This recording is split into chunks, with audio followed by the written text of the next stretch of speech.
Além do festival musical no cultural Iha Toro, ihamos programa Feira do Livro. Programa Feira do Livro organiza o assessor assunto da educação Dulce de Jesus, nebe abertura oficial o Presidente da República, José Ramos Horta, terça-feira semana iha Maumeta Vila, município Toro. Presidente da República, José Ramos Horta, tem abertura Feira do Livro, atua buras cultura âmbito lenian. Sirhalo inisiativa, movimento para nessa cria a funa cultura hábito para lenia também a Timor jovem trabalha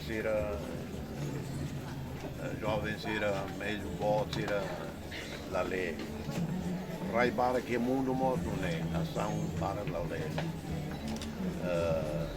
Dunis iniciativa primeira vez a Rona dia que mais os jovens que preocupa com leitura dia que Presidente da República José Ramos Horta, o suba jovem sira neve a criatividade, a carak pintura calei, atua muito com o grupo Movimento Leitura, da transformação social letras, neve halau ona iha Jardim 5 de Maio de Lei. Reportagem Selfie na televisão Timor Post.